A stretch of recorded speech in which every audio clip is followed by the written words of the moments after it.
ได้จะนอนเอาเต้เอาไม้จุ๊บปากลุงก็ไปเนาะเวลาเอาทำมาเทศบัดถ้าเอาทำมาเอาวิทยุเปิดให้ฟังอัดไว้ทุกที่อัดไว้เอาฟังนี่ประเดี๋ยวนี้ถ้าถึงอายุ90จะปวดหูอย่าไปไว้ที่ไหนบัดหลับนะครูเดี๋ยวนี้อัดไว้ถ้าบัดสบายนี่จะเอาถ้าบัดสบายนะถ้าเท่ากันเนาะถ้าเท่ามาจะเอาเสียงตัวเก่ามาเปิดฟังไปฟังคนโทรมาอย่างเงี้ยกะฟังไปคิดเต่าแล้วเนอะสุดไว้สาท่านครูให้กำลังใจด้วยกันเนาะการเสาร์อาการวันที่12เนี่ยพระราชาโยมวัดฝ่ายหิน12กรกฎาคมเข้าตัวเอาน้ำไปตัวเข้าห่อน้ำไปตัวไปเอาของกินปุ้น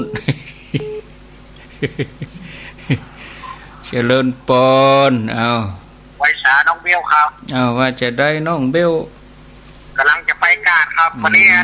ตื่นเช้าครับตั้งแต่ตี2ละเตรียมตัวแล้วกะกำลังนั่งรถไปแล้วครับเดี๋ยวเนี่ยครับนั่งไปฟังพระครูอยู่ครับเดี๋ยวจะปิกกี่โมงอ่ะปิกประมาณ10 โมงพอครับอยู่เมินเหมือนกันแต่ของเพลงครับการประตูเชียงใหม่แม่กล้าแม่ขายเนาะวันนี้ปะกันนี่ครับวันนั้นที่ไปนั่นก็เปิดให้เปิดฟังเนาะไม่ว่าใครก่อนนะอยู่จุดเดียวกะอยู่ก็ประตูเชียงใหม่กะครับอยู่จุดเดียวครับอยู่หันประจำถ้ามันได้ไปเขาก็ง่อมกะเขาก็ง่อมหากะเสียงเพลงเนี่ยวันนั้นก็มีแม่น้อยที่หลังการประตูเชียงใหม่เปิดกระจัดกับฟังพระครูเนอะนั่นหลังการประตูเชียงใหม่อ่ะโอ้ดีครับเข้าการนะครับผมยินดีเนอะสาธุหมู่แม่ก้าแม่ขายเนาะนั่งกัดนั่งอย่างฟังวิทยุไปตัวเจริญปนไปสาเจ้าท่านพระครูเจ้าจากทางใดจันทรายหนองจอมโอ้วันนี้ลูกเจ้ารู้แต่เนาะฟังตลอดท่านไม่ได้โทรก็ได้เจ้าแม่เจ้าก็ฟังไปเมืองน่านก็ฟังนั่นน่ะจะฟังที่อ่านออกอะไรออกนั้นน่ะฟังตลอดอะตุลุงยองแล้วคนนั่นก็เก่งเนาะท่านน่ะตุลุงยองเนาะป่าไปเรื่อยๆช่วยกันคนละแผนกหรอฟังตลอดละเปลี่ยนกันคนละแผนกเปลี่ยนหน้าที่กันคนละแผนกไปอันนี้แผนกประชาสัมพันธ์หาท่านอะไรหัวลูกหัวท่านอะไรเป็นยัง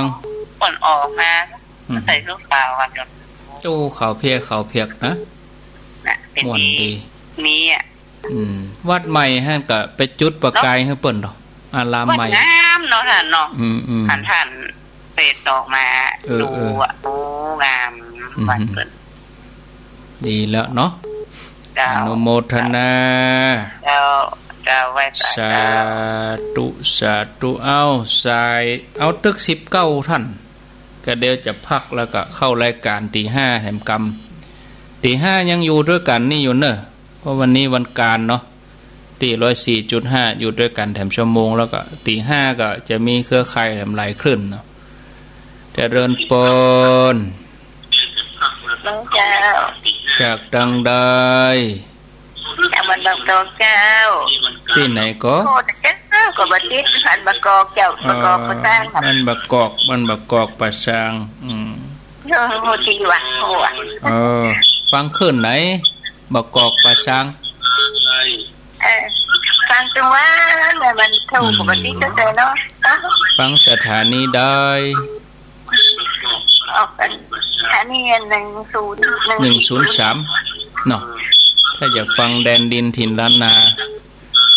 แม่จะต้องรีวิทยุหน่อยแม่ฟังกับโทรศัพท์นี่วิทยุมันกวนอ่ะปิดวิทยุก่อนอย่า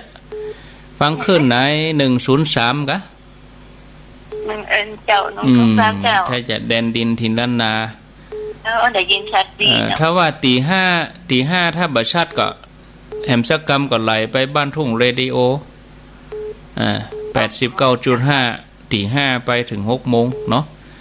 ถ้ายังชัดอยู่ที่นี่ก็จึงอยู่ที่เนี้ยบ่ไหลไปไหนอะเนอะ สาธุบันบกกอกประสางขอบคุณสาธุเจริญปอนใจที่18จากดังใดห้วยโถกได้ยินชัดก่อนนี่ชัดเจนดีในลิห้วยโถกนะพ่อปู่อ๋อ98ไปแผ่วห้วยโถกพุ่นกะชัดเจนดีอังกะการกุเตือนนี่แม่ปัน91เดี๋ยวมันปันตึกโฮโมแท้91มันมีแล้วมันมีเฮ็ดตึงหลวงอ่ะเนาะนะคะเจ้าท่านพระครูเจ้ามันแลนี่เตื้อยแม่ฟันที่9โฮมทีนี้บ่มีแล้วก็เจ้ามีแล้วฟัง98เนี่ยก็แม่ฟันลายพอ3โมงนี้ตึงไปเปิดไลฟ์กันพุ่งกับบ่ดามมีละได้ฟังเนาะเจ้าได้ฟังแล้วฟัง98ออก98นี่เนาะก็ออกบทปกตินะแม่แรงเบิดก็98เนี่ยก็แม่แรงนี่สิได้แม่เปิดก็แบบไข่ดังก็ฟัง98เนี่ยก็จ้าฟัง98เนี่ยเด้อโมทนาเจ้าชัดเจนดีเจ้าห้วยโถกต่อไปสาย